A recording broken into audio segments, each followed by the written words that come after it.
Vacuum the inside.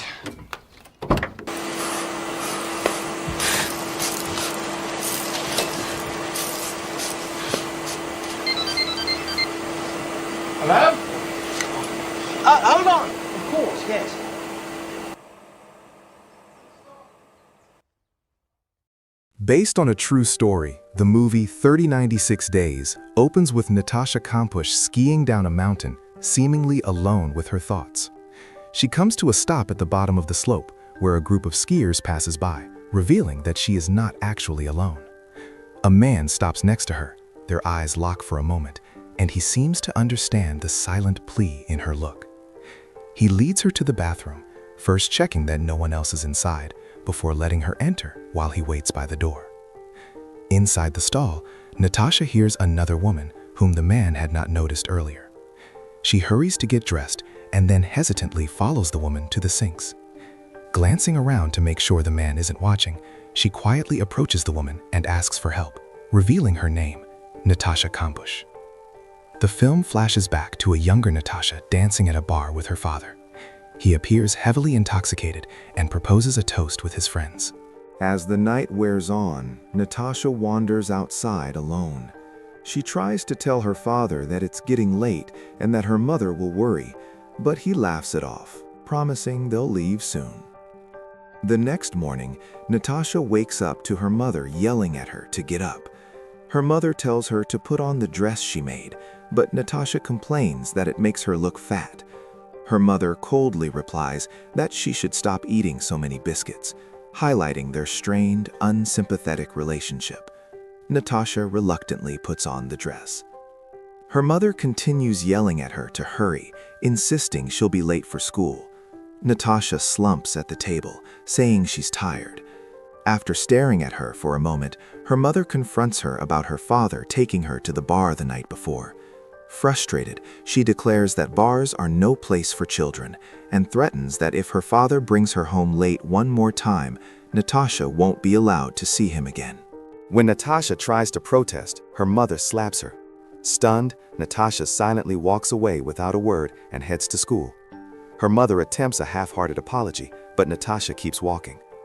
On her way to school, Natasha walks alone while other children play in a nearby park, but she passes by without joining them. As she continues down the street, a man suddenly steps out of a white van and forces her inside. Natasha screams for help, but no one is around to hear her. He hits her, knocking her unconscious, and drives away. Another little girl across the street watches the scene in stunned silence. The man takes Natasha to his gated home, carries her into a small hidden room equipped only with a sink and a toilet, locks the door behind him, crawls out through a narrow opening in the wall, and then seals the wall and the basement entrance. Natasha eventually wakes up in the tiny windowless room, confused and disoriented. She calls out for help through the door, but no one responds. She stares at a small vent providing air, but finally giving up. Later, the man returns with a mattress, food, and water. Natasha begs to see her mom, but he ignores her and shuts the door. She screams for help through the vent again, but no one can hear her. As night falls, she prepares for bed. The light turns off, and in the darkness, she calls out desperately for her mother. Meanwhile, Natasha's mother and grandmother watch the news about their missing child. The reporter states that Natasha's mother has lost all hope, but she angrily protests. The two sit anxiously together, waiting for any news.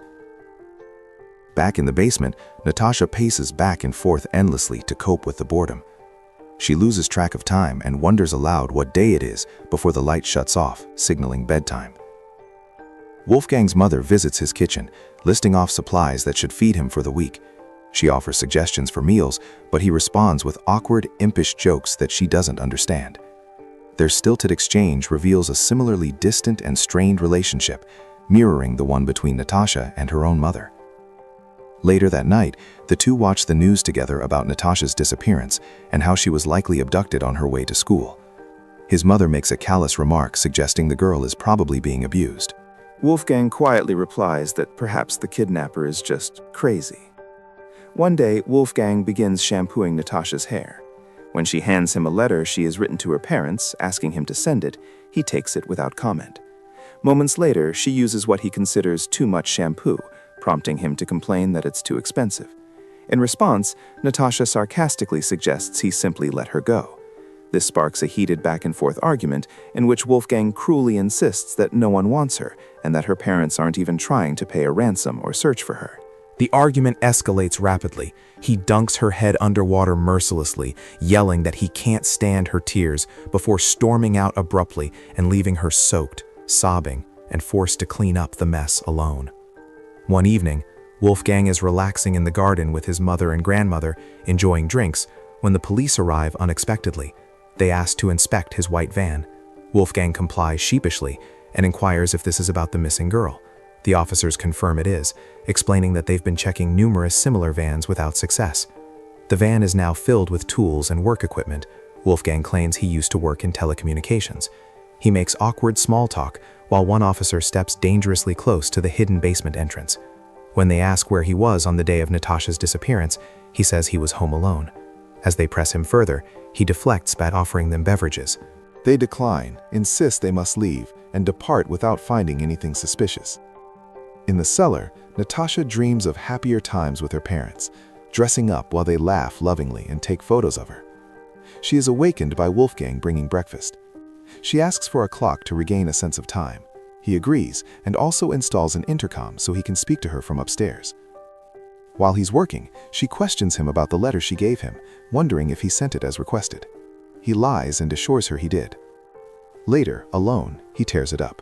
On day 183, out of sheer boredom, Natasha pretends to teach her old clothes as if they were students in a classroom. She draws on the walls and interviews the clothes. Wolfgang interrupts over the intercom, asking if she has brushed her teeth and rinsed her plate. She lies and says yes. He demands obedience, forcing her to repeat the words, "Obey me," over and over through the speaker. Later, when he brings food, she attempts to trick him with a fake injury. He sees through it and scolds her, saying that if she plays with her food, she won't get any. She's too fat anyway. When she tries to fight back, he lifts her up to the vent she's been screaming through and explains that it leads to the roof, where no one could hear her. He also shows her the reinforced vault door he built, emphasizing that there's no way out. She makes a desperate run for escape, but he quickly stops her and throws her back inside, shattering her hopes. Natasha gradually seems to accept her fate. She spends her days reading to makeshift dolls and lounging in the tiny space. 4 days after her last meal, she begs Wolfgang for food. She tries acting cute and pleading, but eventually snaps, angrily pounding on the intercom and shouting that she'll eat anything on the other side. Wolfgang listens impassively and simply responds by repeating, "Obey me," over and over. 4 years later, Wolfgang still uses the same phrase through the intercom. Natasha wakes from a nap and begs for food. He frequently starves her, and this time it's been 3 days since her last meal. She's become severely malnourished and weak. To distract herself from the hunger, she rummages through the trash. Her room is now more crowded. A bunk bed, a small heater, and a table have been added, but space is running out. On day 1695, while reading a book, Natasha gets her first period. Wolfgang enters to ask her to sew some of his clothes, but reacts with disgust upon discovering it. He orders her to clean it up, but she explains she can't with the limited supplies in the room. She asks to use the shower upstairs. After hesitation, he reluctantly agrees. For the first time, Natasha steps out of her cell. She's overwhelmed by the sunlight filtering into the basement. Wolfgang warns her not to try anything. The windows and doors are rigged with explosives. The sight of the outside world is almost too much, but she promises to behave. He takes her to the bathroom, where she must shower while he watches. One day, Wolfgang's mother visits again. She loads his dishwasher and reminds him to do the dishes. As she leaves, she stops at the door and asks if he has a girlfriend.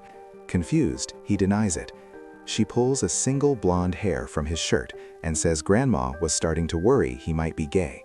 Frazzled, he insists he's straight.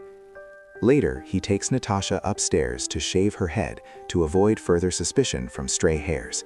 She cries sadly as he does it. Afterward, they spend time together in the kitchen. On day 1837, it's Christmas. Natasha now has a radio in her room, along with a small tree and makeshift decorations. She listens to music and wraps a present. Wolfgang comes down with food, a camera, and gifts for her, a Walkman so she can listen to music in the dark, plus several books. She tries to hug him, but he pulls away and tells her to stop. In the holiday spirit, she asks if she can know where her family is. This angers him. He declares that he is her family now. As a result, he gives her a new name, Vivi, or Bibi in some translations, and introduces himself to her as Wolfgang for the first time. Meanwhile, Natasha's mother and grandmother spend the holidays together. Grandma still buys her a gift every Christmas, and they wonder if Natasha would like the pink sweater. Her mother breaks down in tears, reflecting on the day of the kidnapping. Natasha and Wolfgang work together on construction in the house, tearing down a wall to create a new room. When she jokingly suggests it's for his girlfriend, he angrily hits a bag of cement, covering her in dust, but it doesn't faze her. That night, he tells her she's sleeping with him. He zip-ties their hands together, and they share the same bed. As time passes, Wolfgang appears to grow more comfortable with her presence. This section captures the movie's portrayal of the slow shift from total isolation to controlled integration into the house, driven by psychological dominance rather than kindness. The starvation, obedience demands, and name change are key to showing the deepening manipulation. Wolfgang goes to a convenience store and buys tampons for Natasha, along with condoms for himself. Later, at a club with friends, he begins dancing with a woman and seems initially engaged, but he soon grows uncomfortable and abruptly leaves. That same night, he forces himself on Natasha sexually. Afterward, she asks to go outside to the garden, and he allows it briefly. After a short time in the fresh air, he becomes frustrated with himself and forces her back into her room. On day 2029, Natasha's hair has grown out again. Wolfgang has her performing household chores, such as cooking for him, but nothing she does satisfies him. In frustration, he hits her and withholds food as punishment.